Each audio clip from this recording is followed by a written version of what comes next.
Warning! The following video is over-exaggerated. Most opinions shared aren't accurate to my thoughts and feelings. So please, don't believe this was the competitor to Nintendo, okay?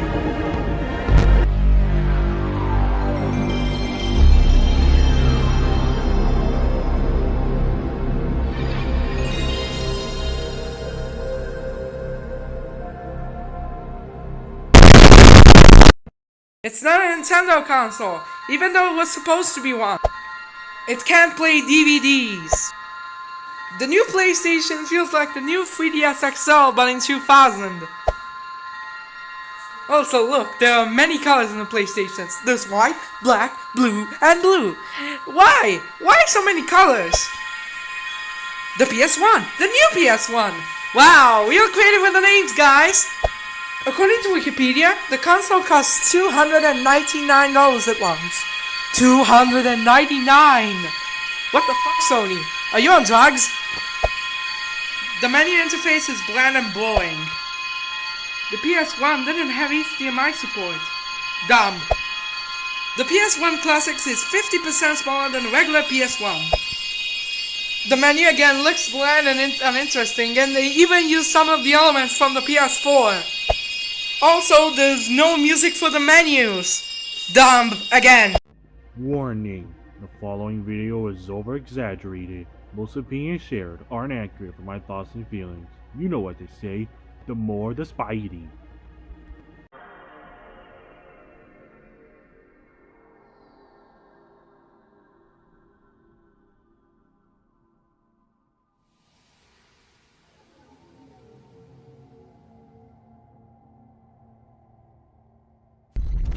The PlayStation 2 is so big. Like, why is it so bulky? Apparently, back in the day, people were annoyed that the tiny PlayStation logo is not on the same angle as the original console. Like, how can people be annoyed by this small detail? Does the PlayStation 2 really need the word Magic Gate on the console? Like, it's not even on the GameCube, even on the original PlayStation. What is this little small input? Like, I'm actually curious though, tell me down in the comments. So apparently the expansion bay is where you'll be able to play online, but most of the time it's hard to open. I remember one time it literally took me 3 minutes to be able to get this thing open. Like, how can Sony make it this hard to make it open? Why does the PlayStation 2 need a power button to be able to turn on the console? And the AC adapter is literally not an AC adapter. It's just a small computer plug-in. PlayStation 2 or PS2. Surely nobody will know that the PlayStation 2 is under the PS2 logo. Why does the slim model look better than the original PlayStation 2? Like, seriously, there's a disc tray to open up where to place the disc in. Like, why can't video game companies have consoles like this? Why do I feel like that the memory card tray might break now? There's no expansion bay. That's a weird thing to remove. So instead of sticking with the normal AC adapter that the normal PlayStation 2 used, Sony had to change it to another AC adapter. And it does fit, but you'd have to buy the official AC adapter by Sony themselves. I would buy it, but a few dollars for an input, I already spent $100 for the console. There is literally no difference from the dual analog from the PS1, except the buttons are now analog. Like, why? Why do they have to be pressure sensitive? I can tell the difference between the original buttons on the PlayStation 3 and the buttons on the PlayStation 2. There is clearly a difference. Why can't the back buttons be analog instead? Like, why can't Sony just learn from Sega from the Dreamcast, or Nintendo from the GameCube? This is one of the most weirdest memory cards I've ever seen. Most of the time, I accidentally put the memory card to the controller input because most of the time I'm an idiot. That's how dumb this memory card is. To be able to turn off the PlayStation 2, you have to hold on the power button. If you tap on it, you reset the console instead. The PlayStation 2 does feel a bit heavier with one hand. The PlayStation 2 box art looks so boring. I prefer the PlayStation 3 box art and the PlayStation 4 box art over this. I know there is a ton of PlayStation 2 games out there, but does each PlayStation 2 needs its own memory card? The manuals will tell you where to get the cheat codes. Like, I can use the internet, I don't need to look at the manual to find out where the cheat codes are. This might be coming up from age, but each time I enter a PlayStation 2 game on my PlayStation 2 Slim, it doesn't read the disc. But the OG PlayStation 2 is far more worse. Each time I enter a disc, I have to close it and open it up multiple times to be able to read the disc. Like, come on, it took me forever. It took me like 2 minutes to be able to finally read the game. Warning! The following video is over-exaggerated. Both opinions shared aren't accurate to my thoughts and feelings. $600 for some cool features? Oh well, take my money now.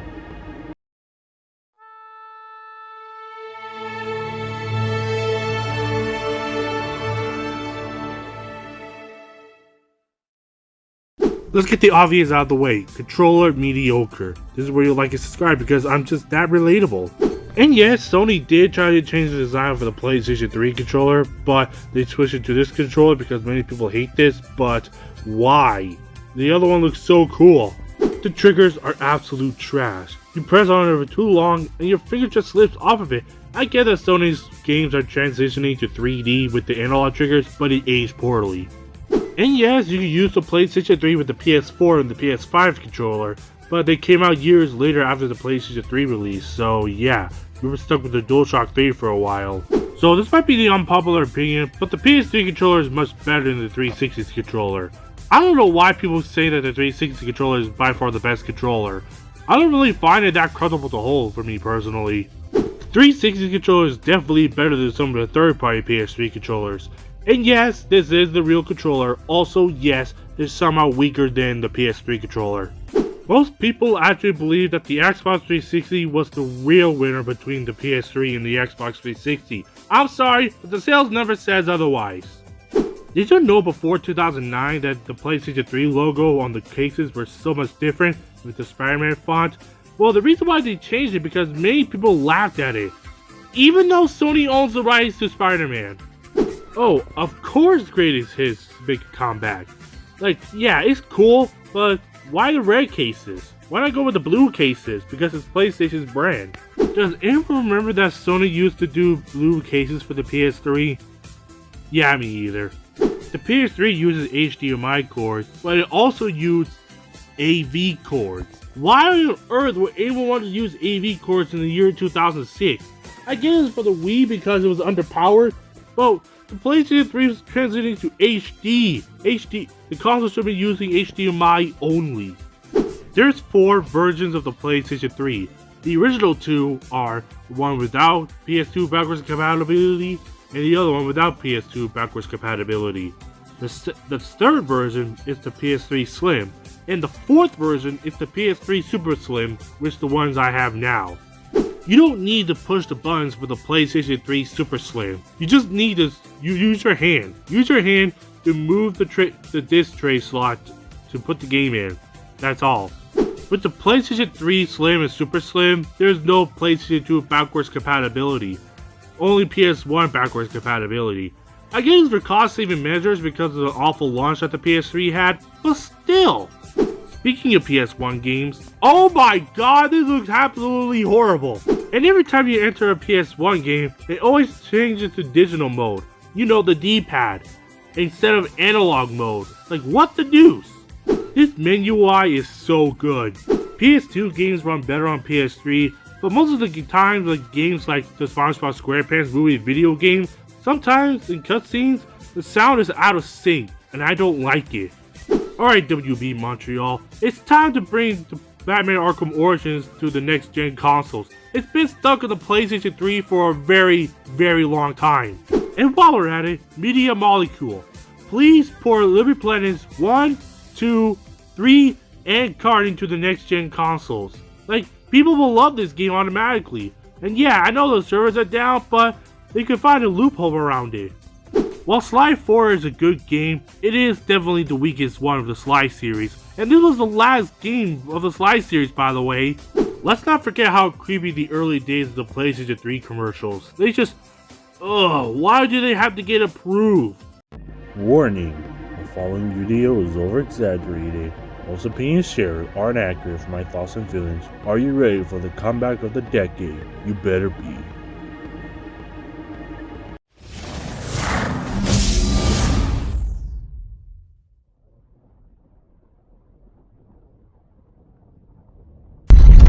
The PlayStation 4, the PlayStation 4 Slim, the PlayStation 4 Pro.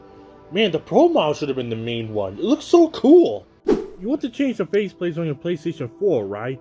Well, make sure you have a tons of money because some of these are expensive in the year 2025. The PlayStation 4 has so much space where it has dust in it. It was about time that Sony finally changed the designs of the PlayStation 4. They used the old design since the PlayStation 1 era. The light bar is really cool to have, but was there any few games other than GTA 5 to use it? Like, yes, the NASCAR games have it as well, but what are some other games that use the light bar feature? This controller takes micro USB. I know USB Type-C wasn't released back then, but even the version 2 of the PS4 controller had micro USB. Speaking of controller, sometimes when I boot up the PlayStation 4 controller, it takes like a few seconds for the PlayStation 4 controller to not reconnect. And no, it's not my controller or anything. The controller was just fine. This is the new one I got. So apparently it's just not working like that. Like, I don't know how to fix this problem. If you were playing the PlayStation 4 game for a few minutes, it turns into an airplane.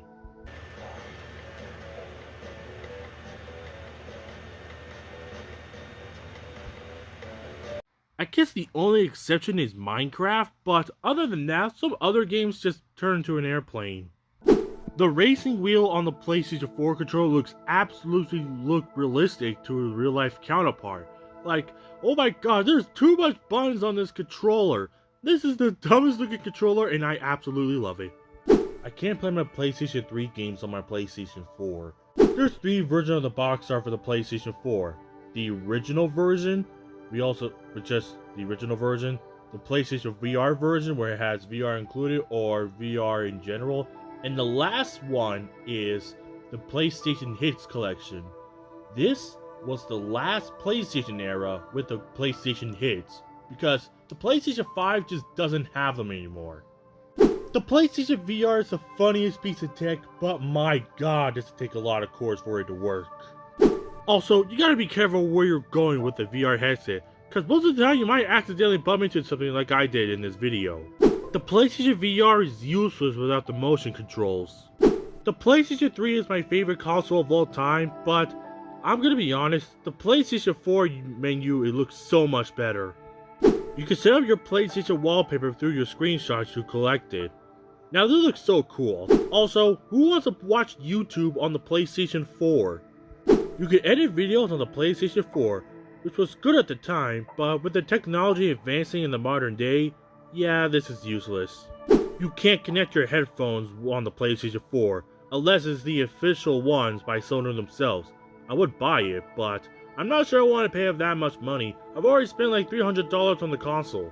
FNAF VR is really terrifying on the PlayStation 4, and it sucks that I can't play in VR because one of my motion controllers is dead.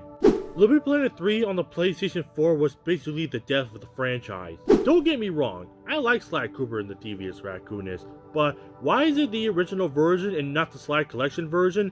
Well, yes, some of the music sucks in the Sly Collection version, but still, it doesn't mean it's a bad port. The launch titles for the PlayStation 4 was pretty weak. I guess the only fun one was the Playroom, but even that is just a tech demo of the PlayStation 4.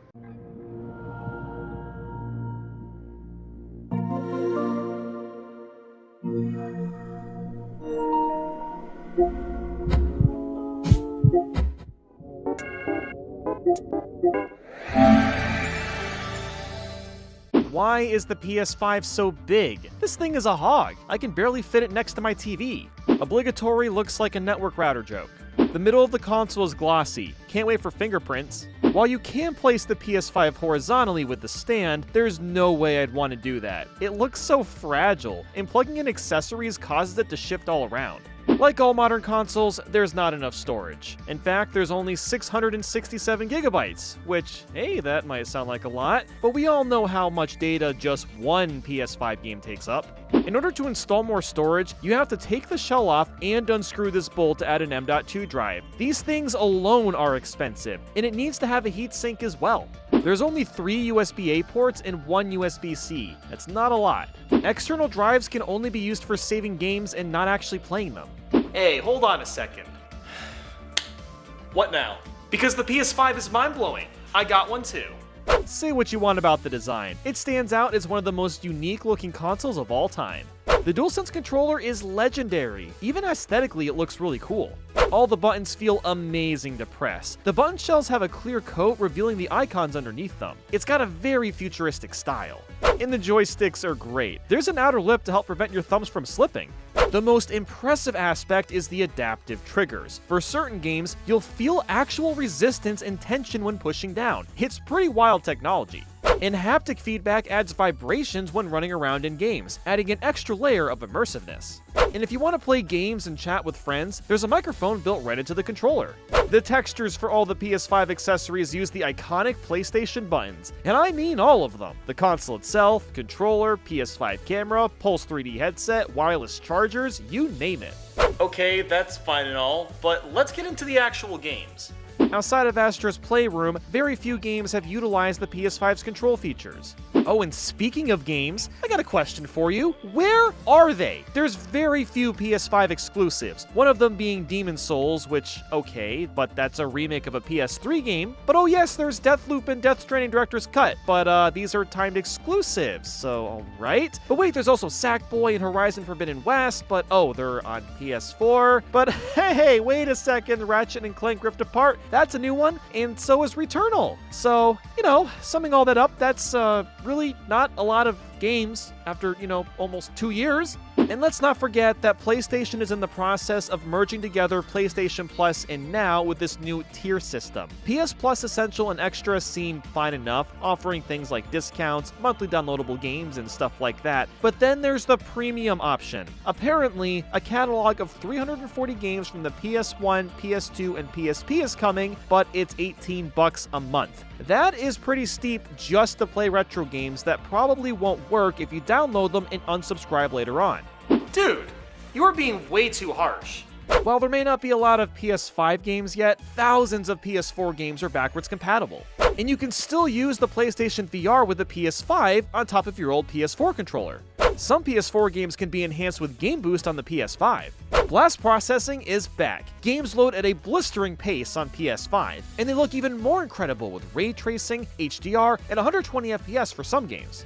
The menus have been completely revamped as well. It's easier than ever to jump into a game or swap to watching a show on Netflix or YouTube.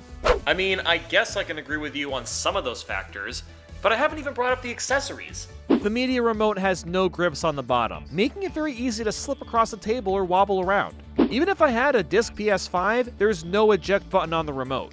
I like the Pulse 3D headset, but why is there a USB dongle? It should have been integrated into the PS5 itself. While this headset claims to be noise canceling, it really only dampens outside noises. The surround sound doesn't work when it's wired up, so you can't get the full experience if you plug this into your controller. The PS5 HD camera only supports 1080p, and the quality is awful. That's a little jarring when the console itself focuses so much on 4K and 8K resolutions. And honestly, it's basically only used for broadcasting gameplay, but you might as well get a nicer camera and use OBS if you're going to bother with streaming. If you have the digital PS5 like I do, you can't use physical discs. This will go over well with preserving these games several years from now. Oh my god, you don't know what you're talking about. Sony's Pulse 3D headset is incredibly comfortable to wear. From the stretchable headpiece to the poofy earbuds, you can easily wear this for hours.